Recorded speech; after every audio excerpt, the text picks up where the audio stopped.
Deepfake scams hit the mainstream. A fake version of Palo Alto's Global Protect is being used to distribute malware. And Russia has announced that our internet and GPS systems might be fair game for retaliation. Welcome to Cybersecurity Today for Friday, August the 30th. I'm your host, Jim Love. Researchers at Palo Alto Networks have uncovered a concerning trend: scam campaigns using deepfake videos to promote fraudulent schemes. These campaigns, likely orchestrated through a single threat actor group, target victims across multiple countries and even multiple languages. The scams primarily push fake investment opportunities and government giveaways, often impersonating public figures like CEOs or government officials. One prominent campaign, dubbed Quantum AI, uses deepfake videos of Elon Musk to lure its victims. The researchers identified hundreds of domains hosting these scams, with each domain accessed an average of 114,000 times globally. The campaign saw a significant spike in February of 2024, with the number of active domains growing exponentially until March. The threat actors often use more obscure video hosting domains and content delivery networks to distribute their deepfakes and move their scams frequently to avoid being taken down. And while there have been a variety of different schemes employed by the deepfakes, the Quantum AI scam has a simple structure. The scammers promote Quantum AI through a social media ad or fake news articles, and they often feature AI-manipulated videos of Elon Musk or other celebrities endorsing the platform. Victims are then directed to a scam web page where they're asked to provide their contact information. A scammer might call the victim, instructing them to pay an amount, say around $250, to access the Quantum AI platform. Victims are told to download a special app for investing more funds, and the app's dashboard will be manipulated to show a small fake profit to build trust. Based on that, scammers persuade victims to deposit more money, sometimes allowing small withdrawals to appear legitimate. But when victims try to withdraw larger sums, the scammers either demand withdrawal fees or cite reasons like tax issues to block access. And finally, victims are locked out of their accounts, with scammers pocketing the remaining funds.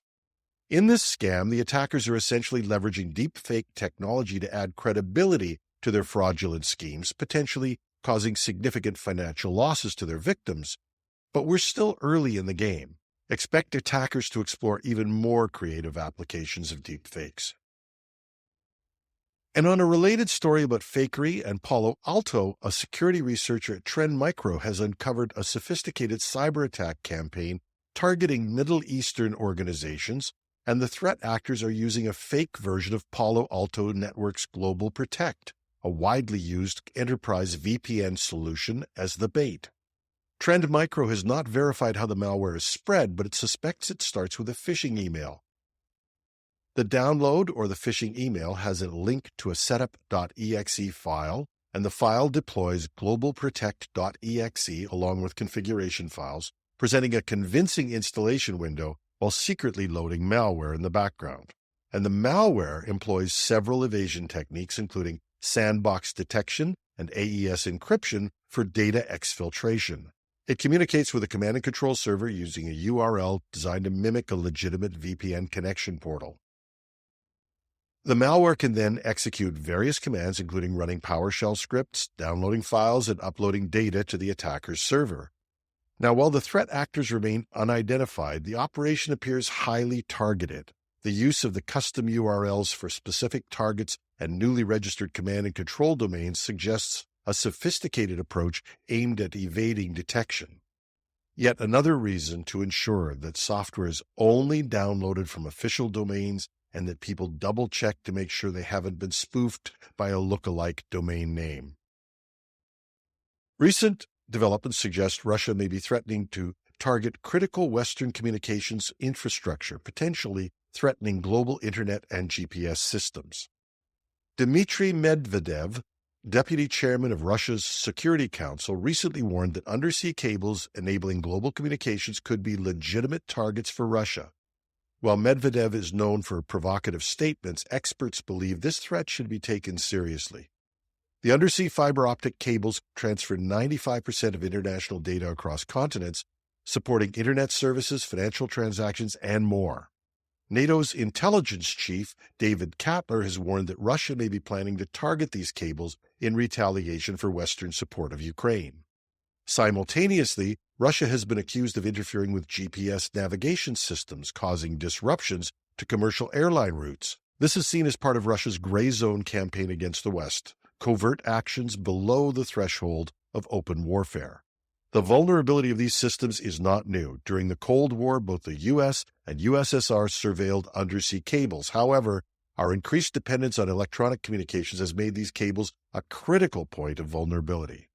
Experts argue that the current protective measures we have are insufficient. While NATO has begun taking action to safeguard undersea cables, more robust government and even business fallback plans may be needed. The Center for Strategic and International Studies has called for an increased international cooperation to coordinate responses to potential attacks on cables. The situation underscores the urgent need for countries to develop resilience plans and alternatives to keep critical communications operational if key infrastructure is compromised. It also highlights the complexities of holding perpetrators accountable for sabotage in international waters. As our reliance on connectivity from cable and satellite data grows across various sectors, from agriculture to food delivery and everything else, the potential for disruption through interference with subsea cables and GPS becomes an increasingly serious threat to national and economic security. And that's our show. You can find the show notes with links at technewsday.com or .ca. Take your pick. And join us this weekend for a special show on AI, which has a strong cybersecurity focus. We hope you'll enjoy it. The show will drop just after midnight, so it'll be ready for your Saturday morning coffee. I'm your host, Jim Love. Thanks for listening.